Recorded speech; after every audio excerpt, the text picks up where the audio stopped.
ಎಲ್ಲ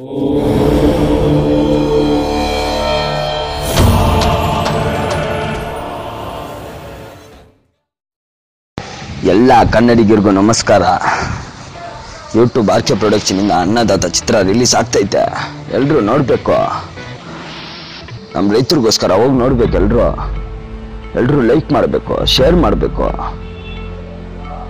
ನಮ್ಮ ಕನ್ನಡನ ಬೆಳೆಸಿ ನಮ್ಮ ರೈತರಿಗೋಸ್ಕರ ಮಾಡಿರೋದು ಈ ಚಿತ್ರ. ಎಲ್ಲರೂ ನೋಡಿ, ನಮ್ಮ ರೈತರಿಗೋಸ್ಕರ ನೋಡಿ. ಚಾ ವೆಂಕಟ್ ತಿಕ್ಲ ನನ್ನ ಆಜ್ಞೆ ಅಲ್ಲ ಇದು, ನನ್ನ ರಿಕ್ವೆಸ್ಟು. ನನಗೋಸ್ಕರ ಹೋಗಿ ನೋಡಿ.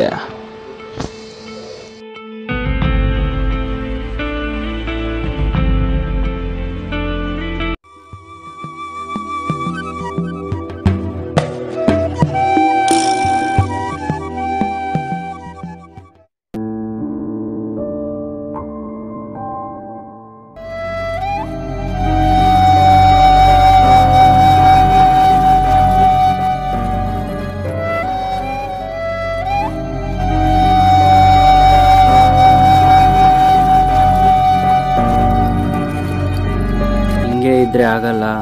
ಸಾಹುಕಾರ ಹತ್ರ ಹೋಗಿ ಸ್ವಲ್ಪ ಸಾಲನಾದರೂ ಮಾಡಿ ಏನಾದರೂ ಬೆಳೆ ಬೆಳೆಯೋಣ.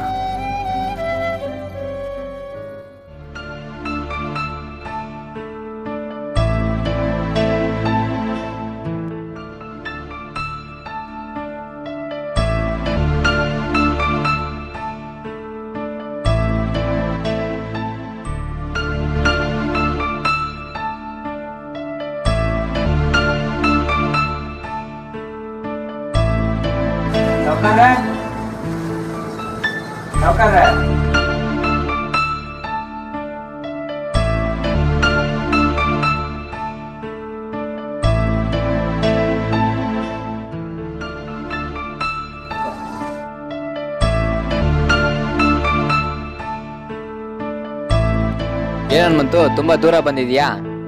ಸ್ವಾಮಿ, ಬೆಳೆ ಬೆಳೆಯೋಕೆ ಸ್ವಲ್ಪ ಸಾಲ ಬೇಕಾಗಿತ್ತು ಸ್ವಾಮಿ. ನೋಡನ್ಮಂತು, ನಾನಿರೋದು ಈಗಲೇ ಹೇಳ್ತೀನಿ. ನನ್ನ ಹತ್ರ 100 ರೂಪಾಯಿಗೆ 10% ಬಡ್ಡಿ ಬೇಕಾ? ಹೂವನ್ನು ಈಗಲೇ ಕೊಡ್ತೀನಿ. ಸ್ವಾಮಿ, ನಾವು ಬಡವರು ಸ್ವಾಮಿ, ಸ್ವಲ್ಪ ನೋಡಿ ಕೊಡಿ ಸ್ವಾಮಿ. ನೋಡನ್ಮಂತು, ನಾವು ಡೈಲಿ ಕುಡಿಯೋ ಸಿಗರೇಟ್ ಬೆಲೆನೇ ಜಾಸ್ತಿ ಆಗ್ತಿದೆ. ನಾವು ಬದುಕಬೇಕಲ್ವಾ? ನೋಡು, ಯೋಚನೆ ಮಾಡು. ಬೇಕಾ? ಕೇಳು, ಕೊಡ್ತೀನಿ. ಸರಿ ಸ್ವಾಮಿ, ಬೇಕಾದರೆ ಬಂದು ಕೇಳ್ತೀನಿ ಸ್ವಾಮಿ.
పంట మంచిగా పండింది.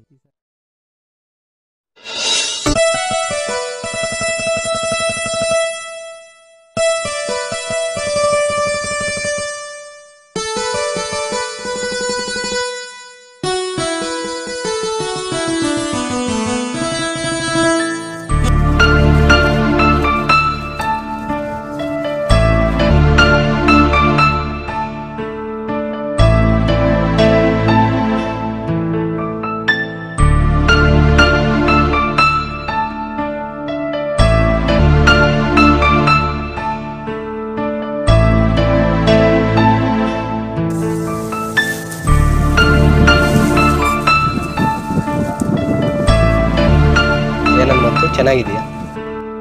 ನೋಡ್ಸಿನಪ್ಪ, ರೈತರನ್ನ ಚೆನ್ನಾಗಿದೆಯಾ ಅಂತ ಕೇಳಬಾರ್ದು. ಈ ಗೌರ್ಮೆಂಟವ್ರು ಕೊಡೋ ಭತ್ತದ ಬೀಜನ ಉಳುಮೆ ಮಾಡೋಣ ಅಂದರೆ ಅರ್ಧ ಹೊಲಕ್ಕೂ ಸಾಕಾಗಲ್ಲ. ಆದರೂ ಉಳುಮೆ ಮಾಡೋಣ ಅಂದರೆ ನೀರಿಲ್ಲ. ಆ ನೀರನ್ನ ನಾವು ಕುಡಿಯೋದು, ಹಸುಗಳಿಗಿಡೋದು ಒಂದೂ ಗೊತ್ತಾಗ್ತಿಲ್ಲ.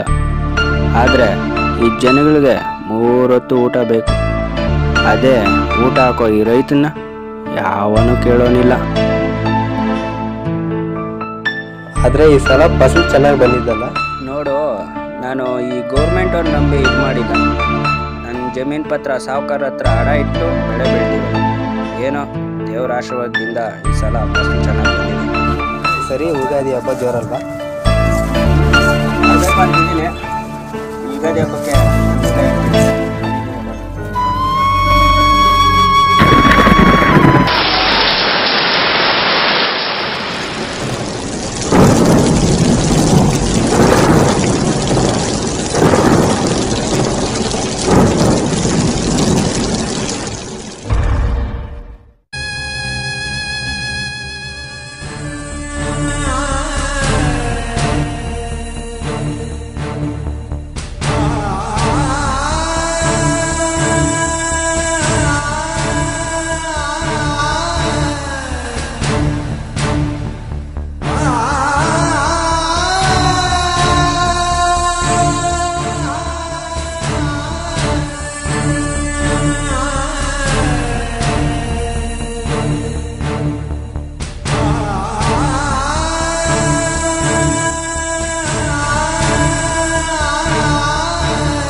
ಮತ್ತು ತಗೊಂಡು 3 ತಿಂಗಳಾಯ್ತು, ಅಸಲು ಇಲ್ಲ ಬಡ್ಡಿ ಇಲ್ಲ.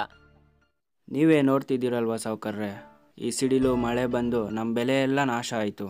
ಆ ಕತೆ ಎಲ್ಲ ನನಗೆ ಹೇಳ್ಬೇಡ. ಸಾಯಂಕಾಲ ಮನೆಗೆ ಬಂದು ದುಡ್ಡು ಕೊಡು. ಇಲ್ಲ, ನಿನ್ನ ಜಮೀನು ಪತ್ರ ನನ್ನ ಹತ್ರ ಇದೆ, ನಾನೇನು ಮಾಡಬೇಕು ನಾನು ಮಾಡ್ಕೊಳ್ತೀನಿ.